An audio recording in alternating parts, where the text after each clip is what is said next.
Continue. Please work. Please work.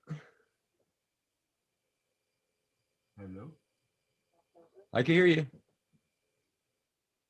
1 second. You hear me? Yeah.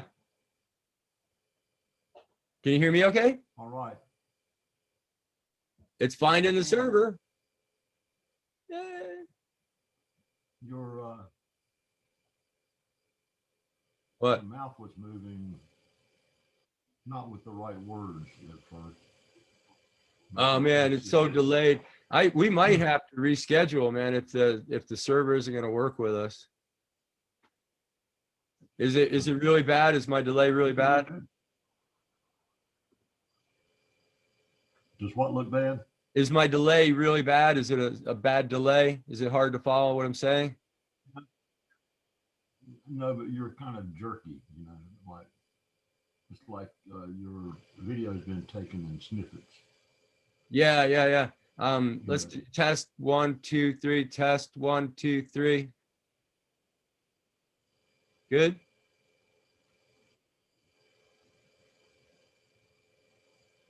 Is it really bad, Perry?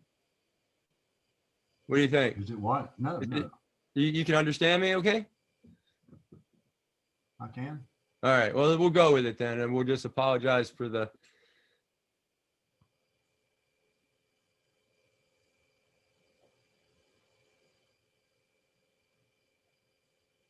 Let me get the title here from the. Is Al in there too? He's trying to get on still. He's dealing with this machine issue. Okay. I'm just filling out the form now to get on Facebook. All right.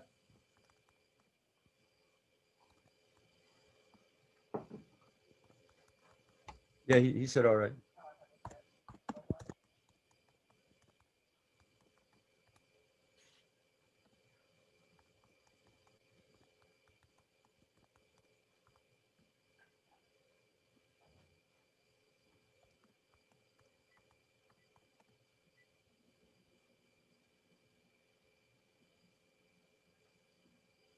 All right, I'm sharing to a page.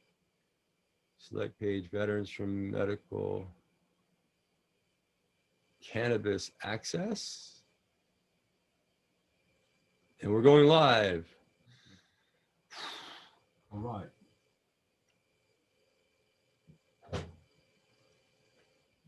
Let's see if I get a confirmation here. Preparing to live stream the meeting.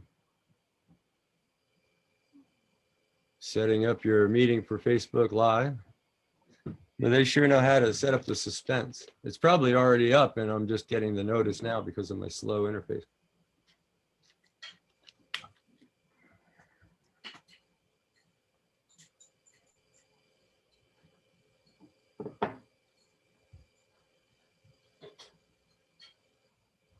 Did you ever think you would live to see a president like Trump?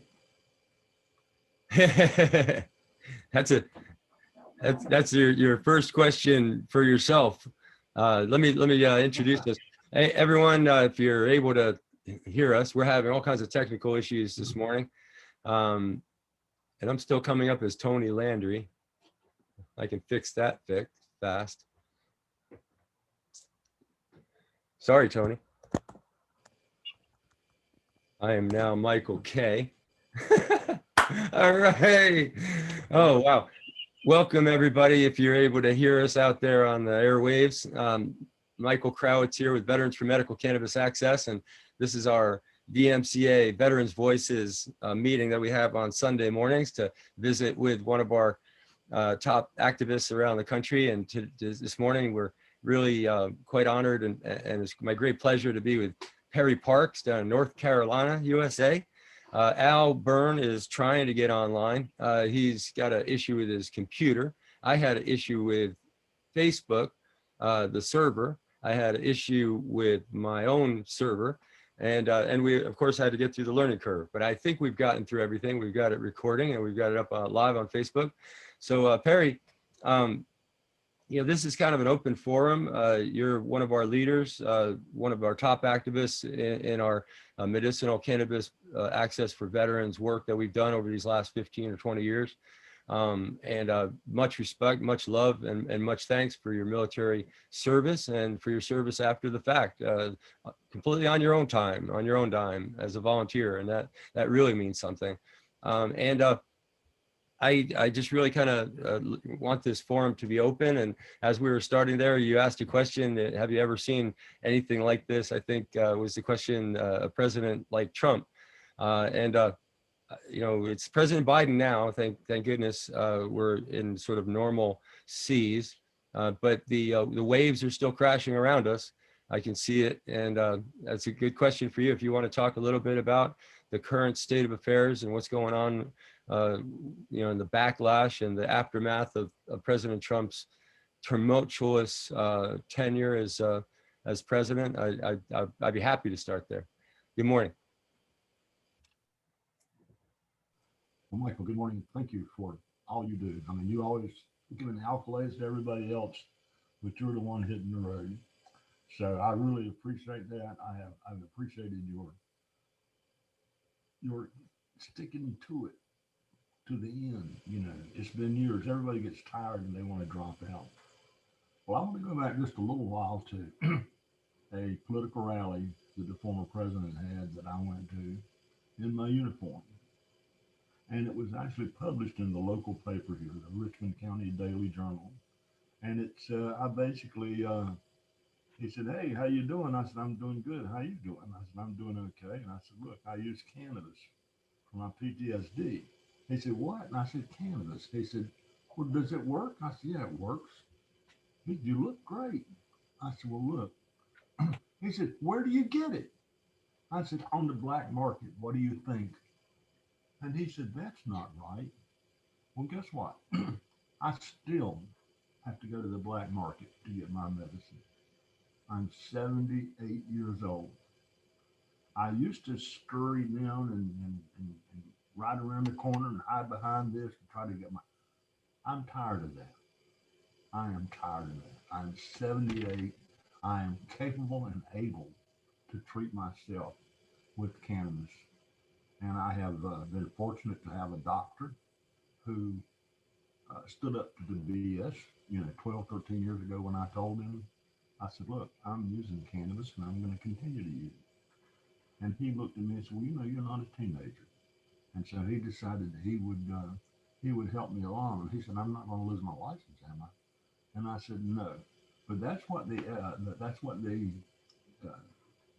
not the VA, but the medical association wants you to think, that if you dare to help someone get this medicine, that you could lose your license to practice.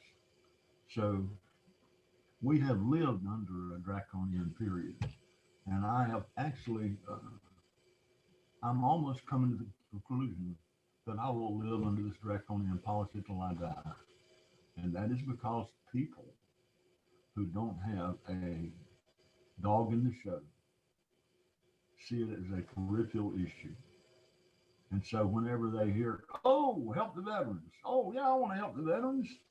Well, what do you want to do? Well, just make it legal for me to take my medicine.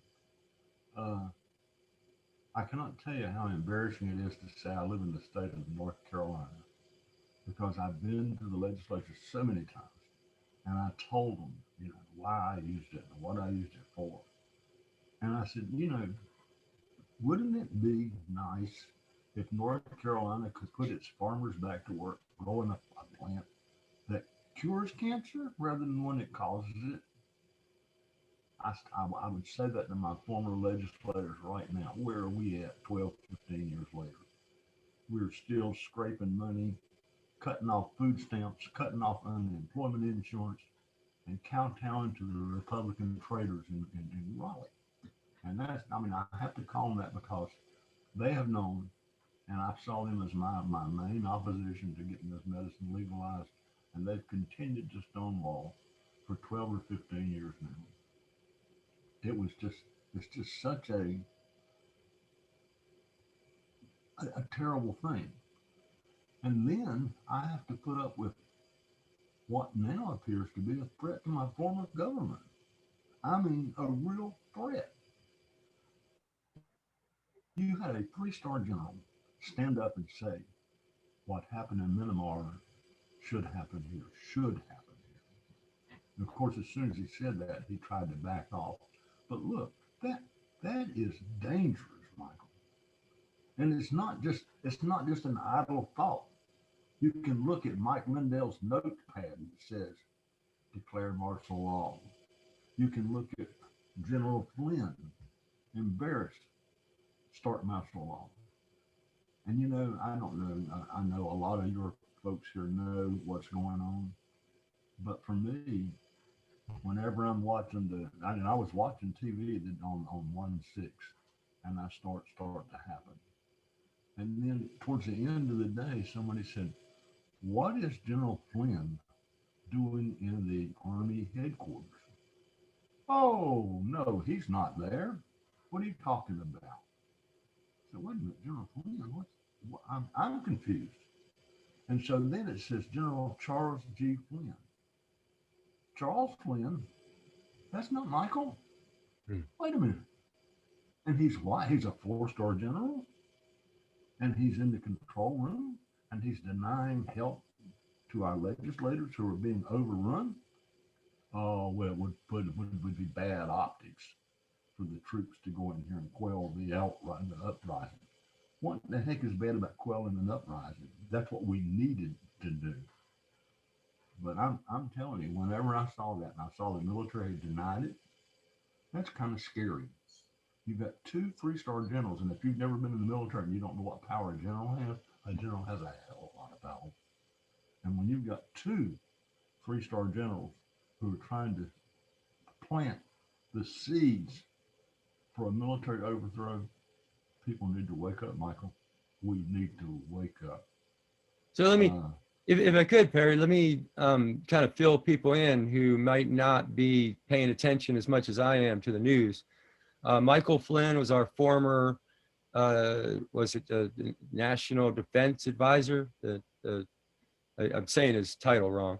But anyway, that was the highest defense advisor under President Trump. And he was found to be guilty of lying under oath and went to prison.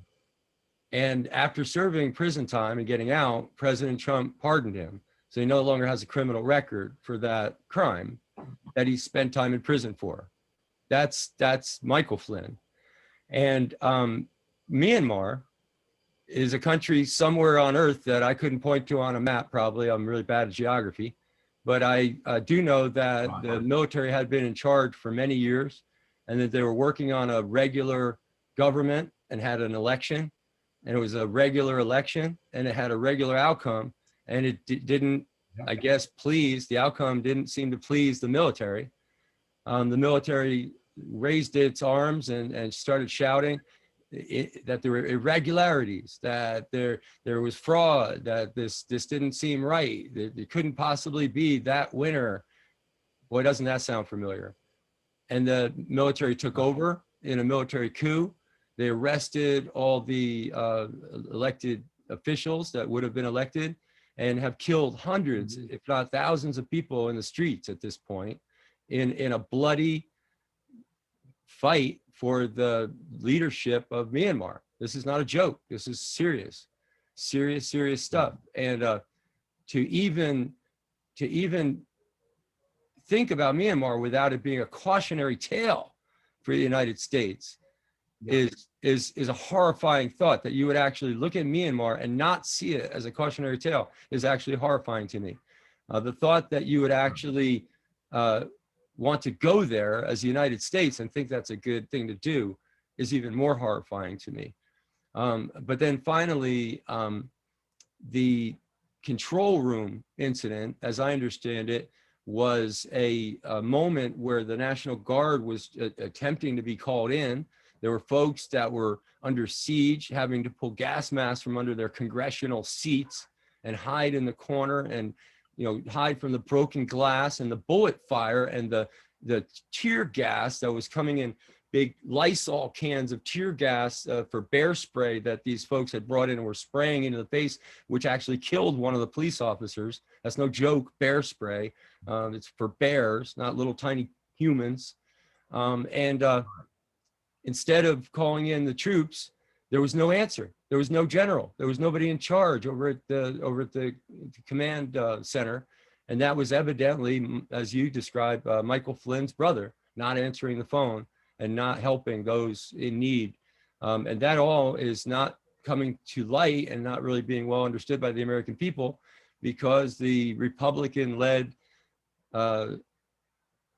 opposition to all things truth evidently doesn't want to allow the truth to come out, and has blocked the democratically controlled House and Senate from having a full-on commission, which we would have in any other circumstance, for gosh sakes. If two Black Lives Matter people got in to the Capitol and somehow hurt somebody by kicking them in the shin, there would be a full White House and a congressional investigation if it was under Republican control. But under Democratic control, the Republicans are saying, no, this was just some, what was that one congressman said, oh, it looked like people on vacation. Well, sure, you could see one picture from one angle of a couple of people standing there looking at pictures on the wall and say they look like people on vacation. You turn the camera the other way and you see the people breaking chairs, stealing the very placards right off the wall that said Congress, breaking into congressional offices, putting their feet on their desks, pillaging through their possessions, and beating up people and setting up a gallows out front and chanting, "Hang Mike Pence." That's not a joke. So anyway, that's you got me on a little bit of soapbox, but I wanted to make sure people understood the full context of what you're saying. Well, listen, I hope that the people who are looking in right now, the people who are fortunate enough, or at least diligent enough to watch this and see if they can learn anything. I'm talking to you. You are the one who needs to get up and listen to what we're telling you and say, wait, this cannot be allowed to happen. How did Flynn, Charles Flynn, how did he get into the control room? Who else in the military was in on this?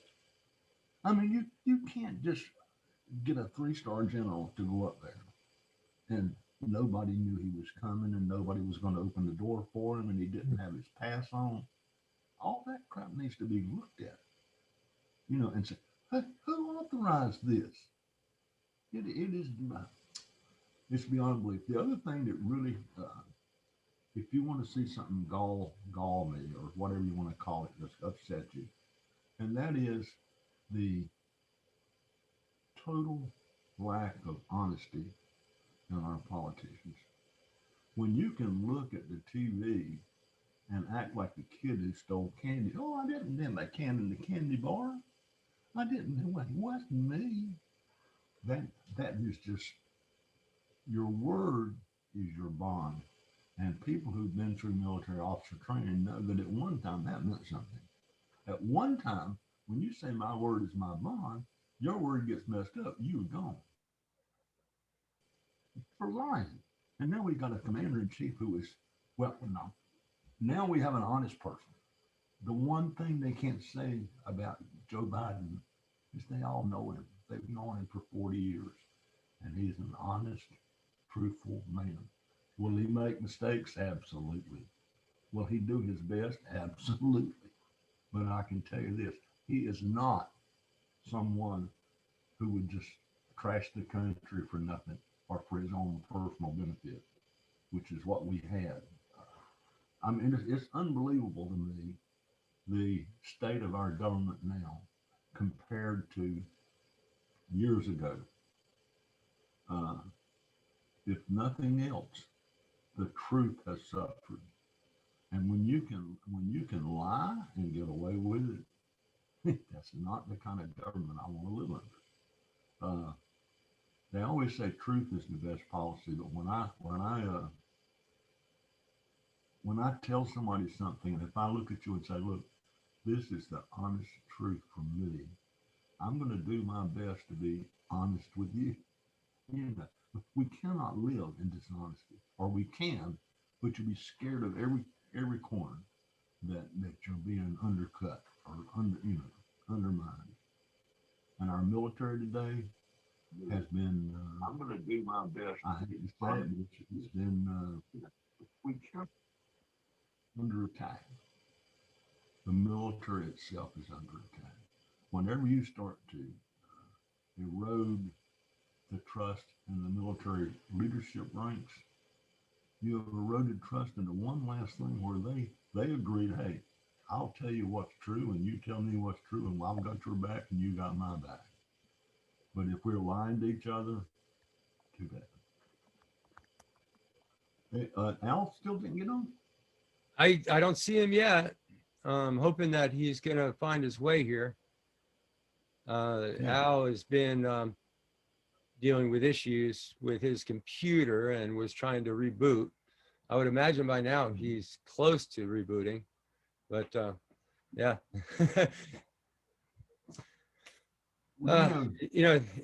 President Biden has been a problem for us because he was not only on the wrong side of the drug war years and years ago, he was the architect of the wrong side on the drug war years ago.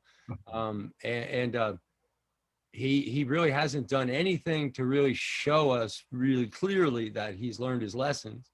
He hasn't, in fact, there's been evidence, if you want to, look hard, you can find evidence of the contrary. There's been employees let go for marijuana use under some kind of funky circumstances at the White House that have made people very upset. I tend to think that's not the president firing those people. I would imagine the president doesn't get involved in the day-to-day business of the 11,000 staff people that work for him. But nonetheless, he does get the blame, and it's rational to look at that as evidence that he hasn't changed his position. So I'm really stuck, and I'm hoping that when we finally get a bill out of Congress and we put it on the president's desk, that he'll sign it. I'm hopeful that when this change in the treaty that we just effected lands on the desk of the White House, that they'll act appropriately and act according to the Controlled Substances Act and very generously reschedule cannabis to 3, 4, or 5 in the Controlled Substances Act, completely skipping number 2 and getting out of number 1 and getting out of that trap that we've been in that makes it almost impossible to move on cannabis as a medicine. So that's my hope for President Biden. I watch in absolute disbelief as former President Trump gets up and lies and says really stupid things like, whatever. I mean, I don't even want to repeat it. That's the thing. He says such crazy, stupid things that even reporting on it puts you in a quandary because you're repeating a lie. You're repeating such horribly damaging, untrue things that rile people up, make them think that they're fighting, an existential fight for freedom, when in fact they're on the wrong side. They're on the wrong side of the existential fight for freedom. And they're helping line the pockets of a grifter. I mean, I'm not making that word up. I've heard that 50 times on 8 different TV channels at this point. Yeah. He is a common thief, a grifter, a criminal. He's from a family of common thieves and criminals. And that's who we're dealing with, a common thief, a criminal that somehow was puffed up by his dad's money. New York City wasn't able to stop him. The Republican Party officials weren't able to stop him. So he became our president. And he has tested every single, every single system in our government. He's tried to dismantle the post office. He's tried to dismantle the State Department. He's effectively dismantled the United States government. He removed all the pandemic response that George W. Bush put in place because he thought it was Obama's hand. He took anything that said Obama on it and threw it in the wastebasket, covered it up with a hive of bees, and walked away. So there we are. We lost, I don't know, a couple 100,000 people that we didn't need to lose to death because of his failure to lead on COVID and calling it a hoax and playing games. And he's killed several police officers in our capital as he and his friends tried to overthrow our government and destroy our democracy so they could turn it into Myanmar and put him up in charge so he could have his automatic Coke button while he calls for a boycott of Coke. You know, the one thing that's pointed out here is a problem we have, and this is almost an insurmountable problem, and that is on attitude. You take the president, who is a Democrat and thinks like a Democrat, but he thinks wrongly about cannabis because he was taught wrongly about cannabis. And the problem is, whenever you let a lie go for year after year, and then you not only that, you enforce it year after year, then it becomes a, like a truth. And it is not the truth, but it is a truth that has to be overcome. And that's what I say when people don't have a dog in the fight, they don't smoke marijuana, their kid doesn't smoke marijuana. Let me tell you something.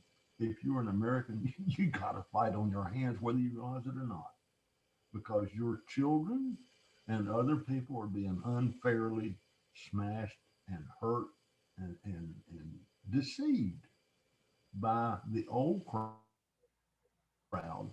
Many of them, not because they're bad, they're just too lazy.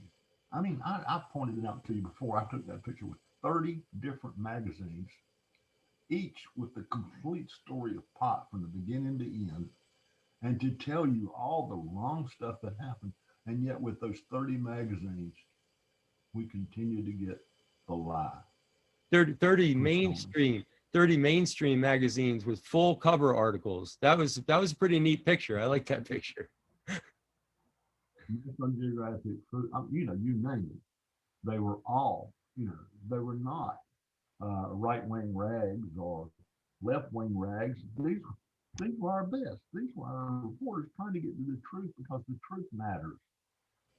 The truth really does matter. And I think 50 years from now or 100 years from now, when they look back, people are going to be horrified at what we did to people for smoking pot. Horrified. And I know you feel this way too, Michael. This was one of the most egregious laws that was ever imposed on the American people, and it has grown into a monster lie. So that now, if it's just the word cannabis alone can cause some people just to lock up. I mean, their brain shuts down, and they won't listen to anything else you say, even though they know, well, I need to have the truth. Well, that's not the truth. I know the truth, and that ain't the truth. They know already because they've been taught. So I hope that the people who don't have, people that look at me and say, "Hey, thank you for your service." Listen, instead of thanking me, please help me get the word out that I'm being persecuted. That I mean, it's not like I don't care anymore. I'm going to use, I use cannabis every day to share. And they know it here, and nobody messes with me. But the thing of it is, I should not have to do that. I have shown, you watch me on stage with the North Carolina State Democratic Party meeting. Why am I even up here? I shouldn't have to be asking you about this. If you're a reasonable person, you would look and say, well, he's made reasonable choices. But no, they continue to pound on the lie. So, listen, it's interesting. Check this out, Perry.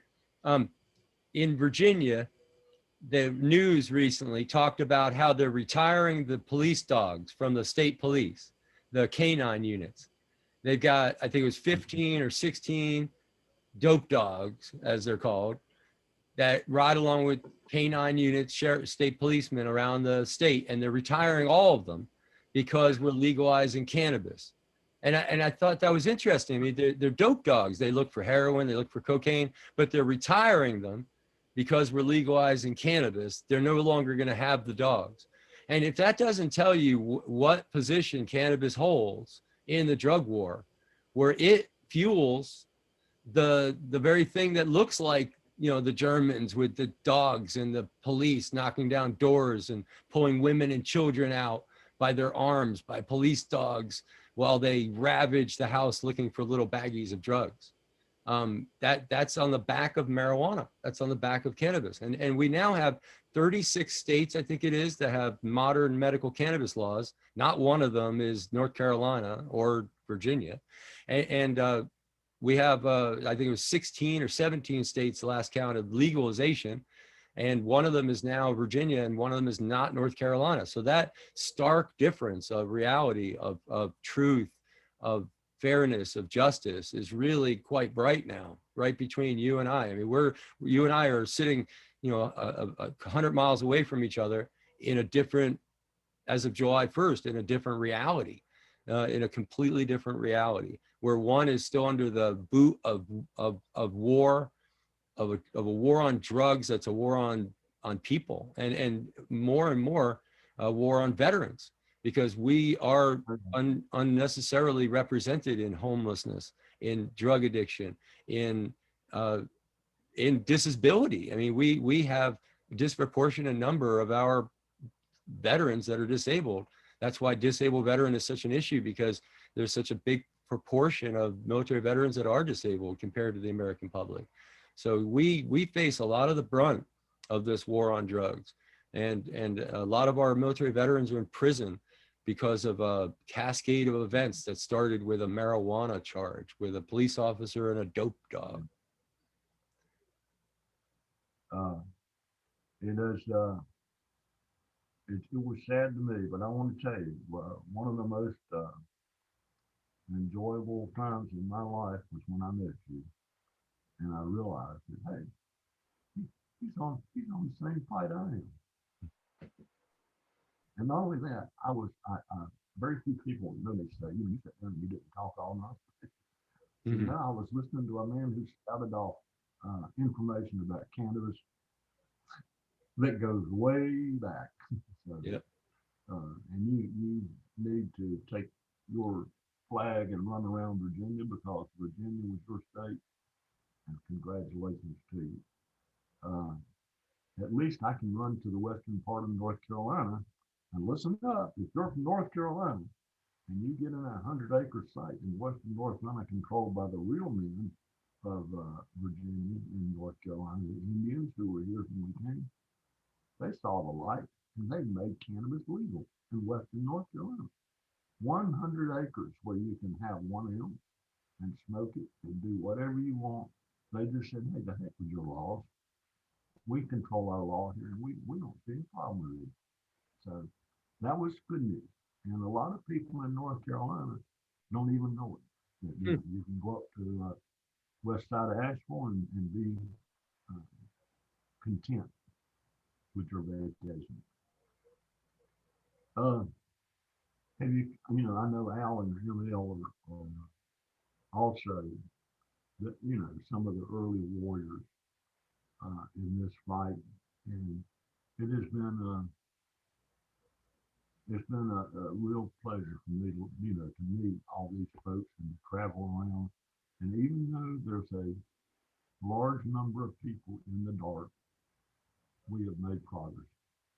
And so I no longer, at least I'm no longer trying to punch me out for smoking pot. They just get mad and tell me I ought to know better than that. So what do you think, man? Uh, but What what's do on you, the, go ahead. I say, what is on the schedule for the next few months? I mean, what are you traveling or anything with the WHO or the World Health Organization? No, Uh, we wrapped up our fight internationally, and we did effect a change of the international treaty under which our U.S. federal law is based, and that change in law is actually being moved through the system. It's circulating through the system right now, so it hasn't even hit here yet.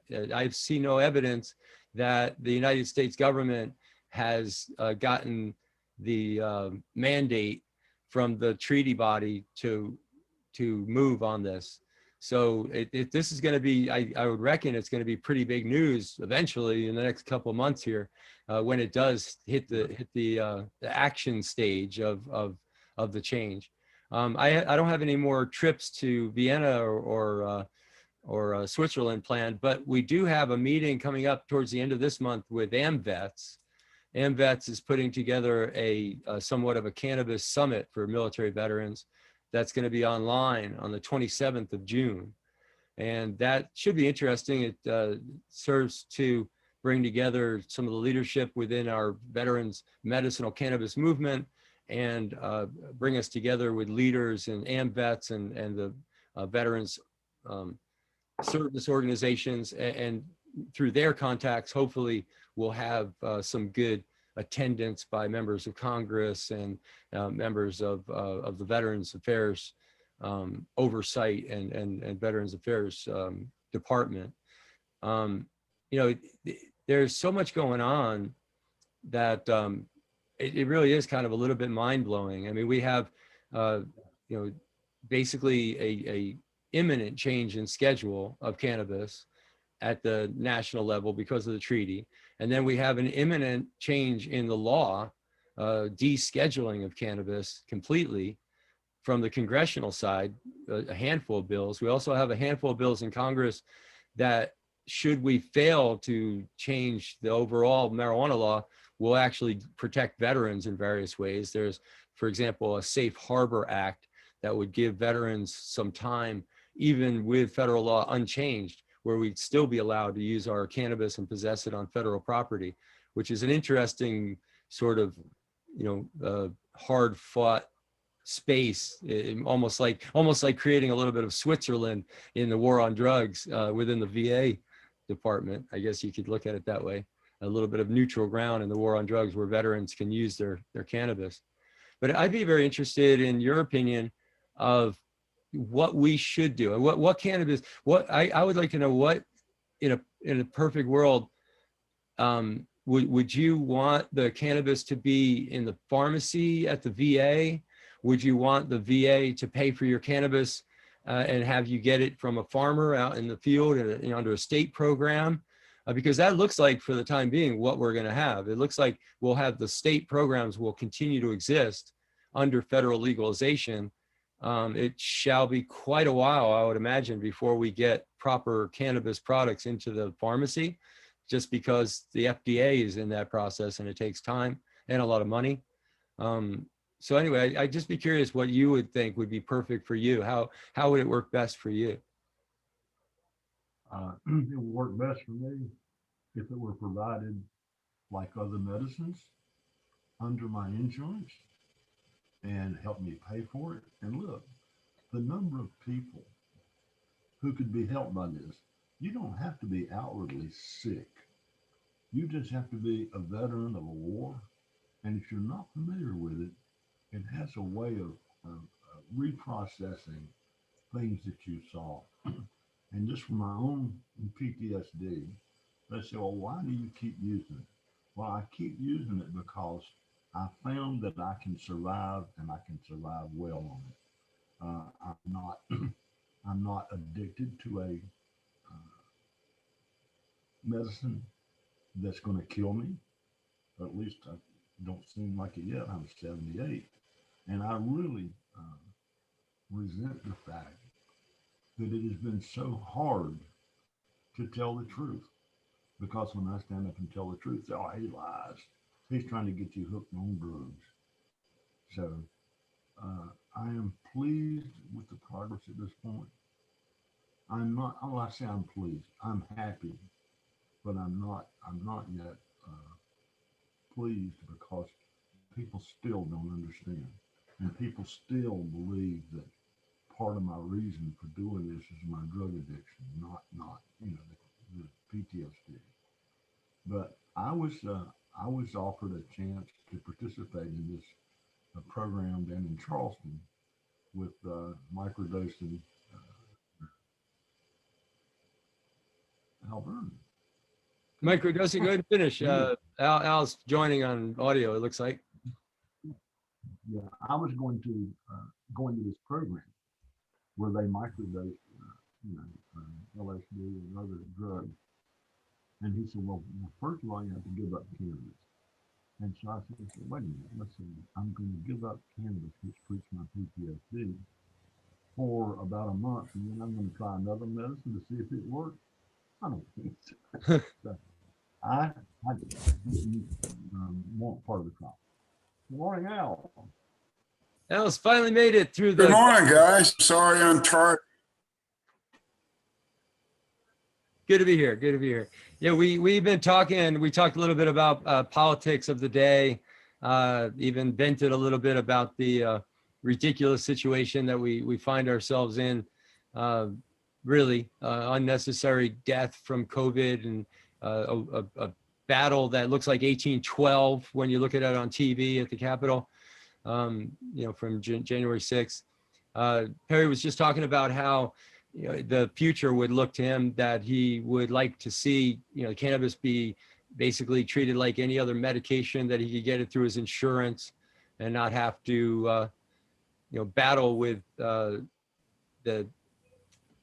ridiculous claims that seem to contradict what he says. And you know, what you're just saying, Perry, it's interesting because that's one of the reasons why I felt like it was important for military veterans to speak up about cannabis, was because I think there is a perception in the public that we get a lot of drugs. We're over drugged, and that's good, really a good position to have, because we are generally over drugged. They're working on it. I mean, the VA is working on it, but I still get, you know, these statements from veterans all the time. They sent me home from the VA with a big bag full of pills, and they told me to go home and feel better. And it doesn't work that way. You can't just throw pills at things and expect them to do better. You throw pills at people and at their symptoms, and they wind up overdosing and dying of suicide. And that's been our lot in life. Is again, way too many of us that have died by our own hand. Way too many of us that have died from overdose. And having a military veteran stand up there when people know that we've got these big bags full of pills and we say we want cannabis, it's like it's reversing this whole logic that they've been buying into, that cannabis leads you to these other drugs, when in fact, as we well know, cannabis can be a very effective exit drug where you can get out of those pills.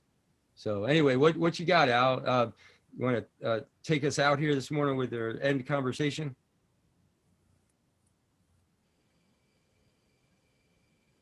Oh boy, you know, that's hard not hearing the word. I apologize. Here in Northwest Florida, the weather went south, and I just couldn't get connected until now.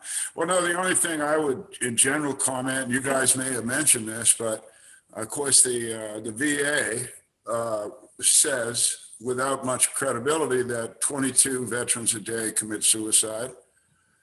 Mike and I have discussed this before, but I think the number resides somewhere between 60 and 80. And I don't have any more credibility with that number than the VA does, but I do know that if a veteran runs into a bridge at 100 miles an hour in the middle of the night, they don't think that's a suicide. And overdose is not a suicide, even though they give veterans bunches of pills that say, hey, watch out, this pill may give you some suicidal ideation, which means it might provoke suicide. So I think a lot of the statistics around this is sort of debatable on both sides. Maybe we're both a little right and we can meet in the middle, but even if that's the case, we're still talking 40, 50 a day. And that's a national disgrace. It just is, that the government allows that to happen to anybody, let alone its veterans. So, you know, I don't know if that's a rant, but it's just something I feel about it. As far as the how do we help suicide, I think my experience has been a lot of things help suicide. I mean, people need comfort, they need counseling, they need somebody to give a shit about them, and they need cannabis. And probably in that order.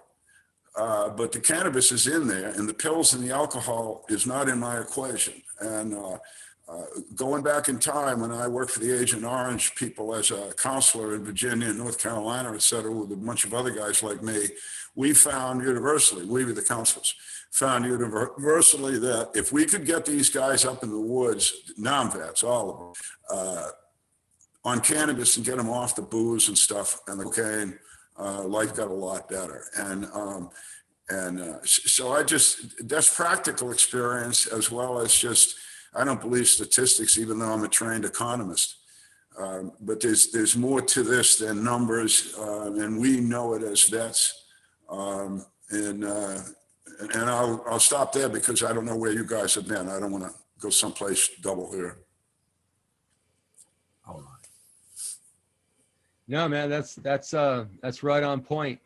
You know, I want to, there's so many different things that you've done, Perry, that you were part of that really captured people's imagination. And I mean, the work that you did in the Democratic Party to get the Democratic Party of North Carolina to put a plank in on medical cannabis was extraordinary. And the interaction that you had, with them that I witnessed was phenomenal.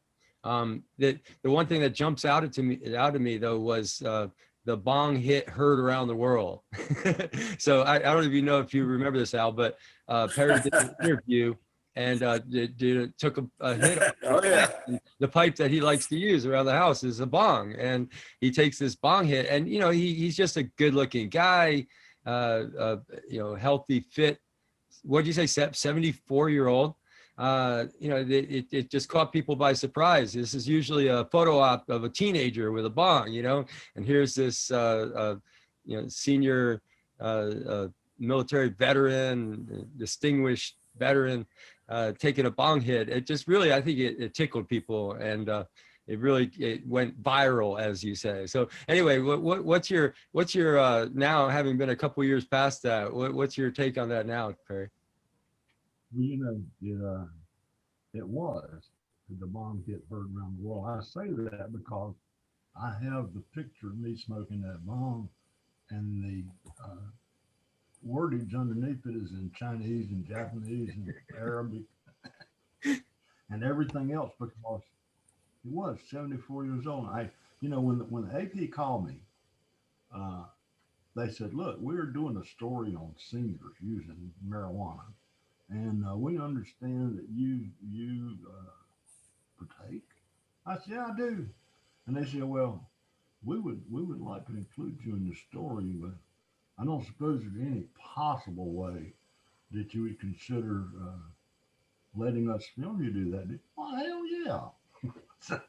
So when he came up, he came back the next day with a video camera, and we did all kinds of shots. But it was. I called our lawyer, Ben Scales, and I said, "Ben, I'm getting ready to let the AP photograph me smoking cannabis." And he said, "Well, Perry, that could probably be used as probable cause." I said, "Well, Ben, I think I'm going to do it anyway." And he said, "I'll be right there to help you out if anything happens." So we, and to be honest, we had the one case where I got caught in Charlotte with 3 ounces, and I went before the judge, and they looked at the judge and said, "Well, does he have to have it when he travels?" They said, "Well, Your Honor, he seems to function better when he's got cannabis." He said, "That's what they all say." He said, "Well, I'm not going to prosecute this. I don't." And so we didn't even enter a plea. It was dropped. So I was so enlightened that the truth has gotten at least that far, that the judge knew when he looked at that this was not exactly heroin. Our time is running close. Yeah, man. It's off automatically. Oh no, we got as much time as you want to take. We cut it off when we want to cut it off. But it's funny that as you're talking, my brain is racing, and a couple of things came to mind. First of all, it seems like there's a line in the sand that you can't cross. There was a fellow that responded to a PBS documentary call for interviews, and he was in Indiana, and he showed them his grow room, and it was on Busted, America's War on Drugs, Marijuana special. And the special came out like 3 months after they actually did the interview, of course. The day after the special showed up, the Indiana police showed up at his door, literally the very next day, looking for the marijuana. And of course, that was months earlier, the marijuana was gone, but he wasn't a very good housekeeper. And he still had pots sitting there with a few leaves kicking around on the floor and stuff. So they actually did find evidence that the grow had been there, and he had a lot of hell to pay. But on the other side, smoking marijuana on camera, I remember, this is so funny. I just have to say it, even though it's not at all really probably relevant, but it's just so funny. There was this show on cable TV called J&B on the Rocks out in a college town. I can't remember the exact place of the play in Ohio, or it might have been in Indiana. But anyway, you look up J&B on the Rocks and you'll find this old cable TV show before the internet, I guess. I'm talking about here, before the podcasts and stuff. And I think it was their 69th episode of this show, which was a mixed drink show. It was J&B on the Rocks. It was about alcohol, but they felt disingenuous because they said on the 69th show that their favorite substance was actually cannabis, not alcohol. And they'd been doing all these shows on mixed drinks and felt disingenuous that they never talked about cannabis. So they dedicated their entire 69th episode to cannabis. I've got it in a VCR tape on my shelf. It's so funny. And they went to the police station and they interviewed the police, and they went out and they sat in his car and they did bong hits and smoked bong hits in his car, and then put that on the video. And then the sheriff, of course, was furious when he saw the light that they painted him in with his serious interview being interjected by them laughing and smoking pot in his car. And they tried to arrest them. And their defense was that this is TV, and you really can't tell if they're simulating smoking marijuana or not. They could have been simulating that, and that it's impossible to say. So that's, I guess, the line in the sand is you can go on TV and smoke pot at your heart's content because that could be simulated, but don't show them your grow room if you live in a place where it's not legal. So I guess that's our takeaway for today for our quasi-legal advice from non-legal experts. And we are not legal experts, so don't take anything we say as legal advice. But I really thank you so much for coming on, Perry. Is there anything else you really want to talk about? Anything you want to point to or mention? I would like to say that after I did The Good Soldier and traveled around the country, my daughter is now in a video called Check Please. Check Please is about all the New York kids who went to New York to make a killing, and then the scourge hit, and so they all lost their jobs. But it's doing quite well so far. It's called Check Please. They just had a Austin, Texas showing. So Awesome. it'll be coming out. We'll watch for it. Hey guys, Perry. I was sitting with a couple of non-vets yesterday, and I told them that I'd be interviewing you. And I told them of your background in the Army and in Vietnam. These are all non-vets. That's who I kind of hang with down here. And one of the guys I was sitting there was an Army medic. He's quite a guy. Unbelievably, before he was wounded very, very seriously, he did about 18, 19 months in country there as an infantryman. He got 11 Bronze Stars and a Silver Star, basically as a medic, just going out and risking his life for other people. Yeah. And he looked at me and he said, "I want you to tell this guy something for me." And I said, "Sure, what is it?" He said, "Thank you." He said, "Tell him thank you. These guys that I was talking with adore helicopter pilots, as did I. And they 50 some years later wanted you to know that they still thank you." Thank you very much. It means more than a lot of thank you. So, well, brother, I appreciate it. It's been fun for me, and I appreciate all y'all have done. I know it's like the kettle calling the thing black or whatever, but we will be recognized one day as fighting against the ignorance and helping people. That's all we're doing. Yeah, we've been there before, haven't we, Terry? So what do you think, We've Alex? been there before. You want to take us out and say goodbye to everybody for us? Sure. Yeah. That was Mike Kravitz that led the show today because Al was not available online. It just wasn't going to work. And you probably have now great respect for my friend Perry Parks, who, by the way, I don't know if this came out, but he's also on the board of directors of the Veterans for Medical Cannabis Access. I mean, he was right there at the beginning back in 2007 or 8, whenever it was. And as you guys have heard, he's just been exemplary, a leader, everything we wanted anybody to be with us. And I wish I could say it was a pleasure, Perry, that I spent the hour with you, but it sure was good just saying hi. So this is Al Byrne for VMCA and Mike Kravitz saying thanks for tuning in, and we'll see you in a couple of weeks. Bye.